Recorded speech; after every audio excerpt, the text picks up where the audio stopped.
ಈಗ ಅನೇಕ ಚರ್ಚೆಗಳು ಶುರು ಮಾಡಿದ್ದಾರೆ. 3 ಜನ ಲಿಂಗಾಯತರು ನಿಂತು ಬಿಟ್ಟಿದ್ದಾರೆ, ಲಿಂಗಾಯತರು ಓಟ್ ಹೊಡೆದೋಗುತ್ತೆ. ರಘುಪತಿ ಓಟ್ ಬ್ರಾಹ್ಮಣರು ನಿಂತಾರೆ, ಬ್ರಾಹ್ಮಣರೆಲ್ಲ ಓಟ್ ಕೊಟ್ಬಿಡ್ತಾರೆ. ಹುಚ್ಚುಚ್ಚು ಮಾತುಗಳು ಕೇಳಿದೆ. ಆದ್ರೆ 3 ಜನ ಬಿಟ್ಟು 30 ಜನ ಲಿಂಗಾಯತರು ನಿಂತರು ಕೂಡ ಉಡುಪಿಯ ಕೃಷ್ಣ ಮತ್ತು ಕನಕದಾಸರ ವಿಚಾರ ಒಪ್ಪಂತ ಅನೇಕ ಲಿಂಗಾಯತರು ಕೂಡ ರಘುಪತಿ ಭಟ್ ಓಟ್ ಕೊಟ್ಟೇ ಕೊಡ್ತಾರೆ. ಜಾತಿ ಪ್ರಶ್ನೆ ಇಲ್ಲ, ಧರ್ಮದ ವಿಚಾರ ಕೊಟ್ಟರು, ರಾಷ್ಟ್ರೀಯ ವಿಚಾರ ಕೊಟ್ಟರಂತ ರಘುಪತಿ ಭಟ್. ನೀವು ಯಾವುದೇ ಬೇರೆ ಅಭ್ಯರ್ಥಿಗಳ ಬಗ್ಗೆ ನಾನು ಟೀಕೆ ಮಾಡಕ್ ಹೋಗಲ್ಲ.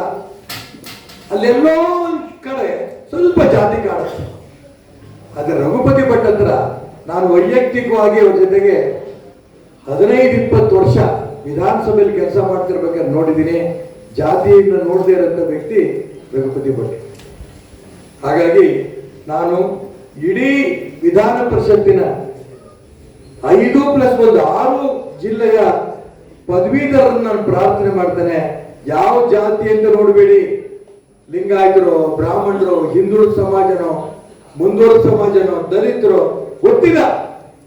ನಾವೆಲ್ಲರೂ ಕೂಡ ನಮ್ಮ ಧರ್ಮದ, ನಮ್ಮ ರಾಷ್ಟ್ರೀಯ ವಿಚಾರ ಇಟ್ಕೊಂಡ್ರಂತ ವ್ಯಕ್ತಿ ರಘುಪತಿ ಭಟ್ರು. ಅವರಿಗೆ ನಾವು ಓಟ್ ಕೊಡ್ತೀವಿ ಅಂತ ತೀರ್ಮಾನ ಎಲ್ಲರೂ ಮಾಡೇ ಮಾಡ್ತಾರೆ ಅನ್ನೋ ವಿಶ್ವಾಸ ನಮಗಿದೆ. ನಿಮ್ ಗೆಲ್ತೀರಿ, ಇದ್ರಾಗ ಯಾವ ಅನುಮಾನ ಇಲ್ಲ. ಮತ್ತೆ ಹೇಳ್ತೀನಿ, ನಿಮ್ಮೆಲ್ಲರ ಭರವಸೆ ಮೇಲೆ ನಾವು ಆಶ್ವಾಸನೆ ಕೊಡ್ಬೋದಾ? ಅತಿ ಹೆಚ್ಚು ಅಂತರದಲ್ಲಿ ನೀವು ಗೆಲ್ತೀರಿ.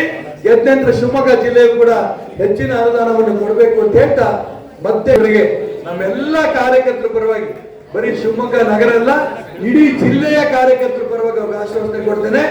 ನಿಮ್ಮ ಉಡುಪಿ ಜಿಲ್ಲೆಗಿಂತಲೂ ಕೂಡ ಅತಿ ಹೆಚ್ಚು ಲೀಡ್ ಶಿವಮೊಗ್ಗ ಜಿಲ್ಲೆ ನಾವು ಕೊಡ್ತೇವೆ.